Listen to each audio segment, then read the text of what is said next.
لبيك لا شريك لك لبيك.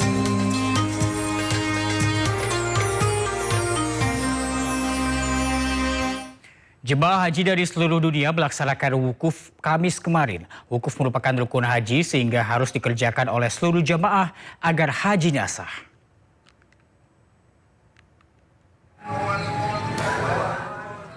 Jemaah haji dari seluruh Indonesia melaksanakan wukuf.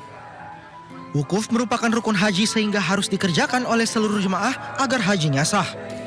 Wukuf dilaksanakan setelah khutbah wukuf dan sholat zuhur pada 9 Zulhijjah yang tahun ini bertepatan dengan hari Kamis 5 Juni 2025. Wukuf dilakukan dengan berdiam diri dan menghentikan seluruh kegiatan duniawi.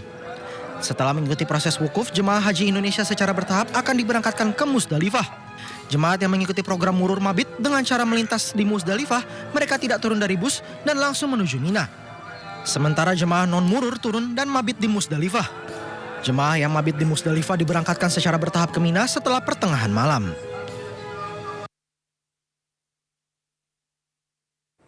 Jemaah Haji Indonesia melaksanakan ibadah wukuf di Arafah. Jemaah memanfaatkan momen terbaiknya untuk berdoa dan berzikir. Dan berikut laporan reporter Gigi Irfan dari Arafah Mekah, Arab Saudi.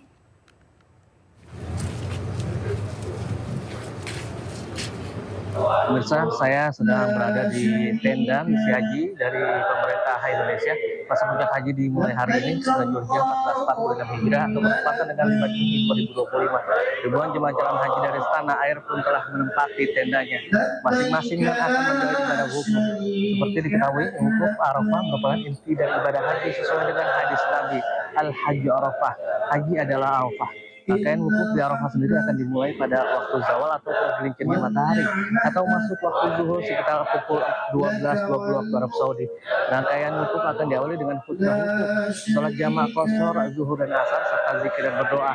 Khutbah wukuf di tenda misi haji nantinya akan disampaikan oleh Khatib Am PBNU Kiai Haji Ahmad Said Asrori dengan tema wukuf di Arafah menumbuhkan persaudaraan dan semangat kebangsaan. Sementara selaku imam sholat jamaah qashar, zuhur dan asar adalah Tuan Guru Dr. Lalu Ahmad Zainuri LCMA. Wukuf di tenda misi haji Indonesia akan diikuti oleh Menteri Agama Nasaruddin Umar, Kepala Badan Penyelenggara Haji Muhammad Irfan Yusuf, Wakil Menteri Agama Romo Muhammad Syafi'i, Wakil Ketua BP Daniel Ansar Simanjuntak, Wakil Ketua DPR RI Cucun Ahmad Saiful Rijal, Sekjen Kemenak Kamaludin Amin, Dirjen PHU Hilman Latif, dan Duta Besar RI untuk Kerajaan Arab Saudi Abdul Aziz Ahmad. Menak dijadwalkan akan memberikan sambutan sebelum dimulainya prosesi wukuf. Sambutan juga akan disampaikan oleh Wakil Ketua DPR Cucun Ahmad Samsul Rijal. Dari Arafah, Arab Saudi, Gigi Irfan, iNews melaporkan.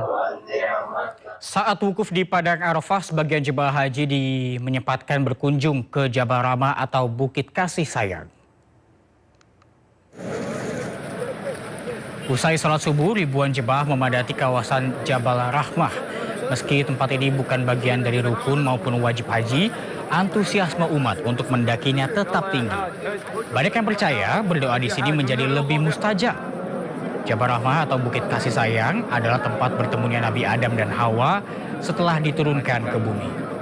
Kisah ini menjadikan bukit ini sebagai situs spiritual dan historis yang kuat bagi umat Islam.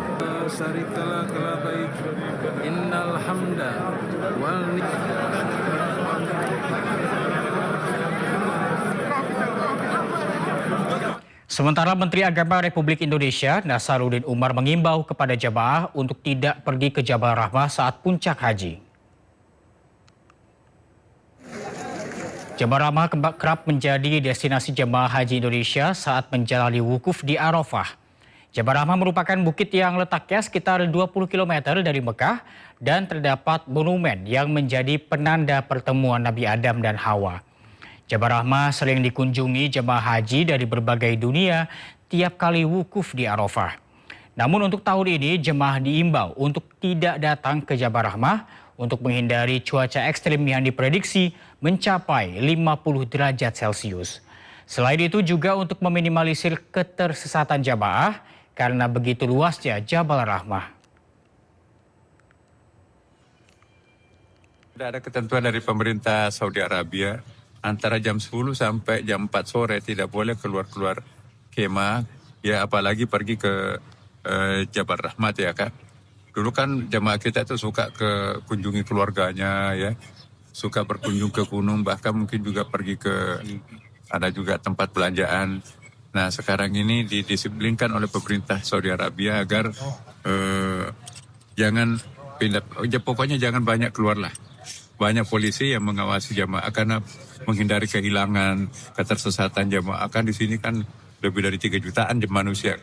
Setelah wukuf di Arafah, jemaah haji dari seluruh dunia termasuk Indonesia langsung bergerak ke Musdalifah. Mereka menggunakan bus yang bolak-balik menjemput jemaah dari Arafah ke Musdalifah. Setibanya di Musdalifah, jemaah haji Indonesia langsung melakukan mabit atau bermalam. Musdalifah merupakan tempat bermalamnya Rasulullah saat melaksanakan haji. Peristiwa ini kemudian menjadikan mabit Musdalifah salah satu rangkaian ibadah haji. Ada beberapa amalan yang bisa dilakukan jemaah haji di Musdalifah. Di antaranya ialah mengumpulkan kerikil untuk melempar jumroh akobah di Mina, sholat maghrib dan isya, berzikir hingga berdoa.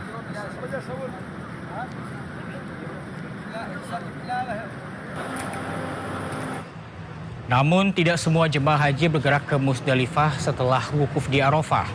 Sekitar 67.000 jemaah haji Indonesia menggunakan skema murur. Skema murur adalah momen jemaah haji Indonesia berangkat dari Arafah menuju Mina tanpa turun dari bus saat melintasi Musdalifah. Hanya beberapa kategori jemaah yang diizinkan menggunakan skema murur, yakni jemaah lanjut usia, sakit, dan disabilitas. Setibanya di Mina, jemaah haji akan melempar jumroh di Akobah di Jamarat. Setelah itu jemaah melakukan tahalul awal, tawaf ifadah, sa'i, tahalul, dan tawaf wada.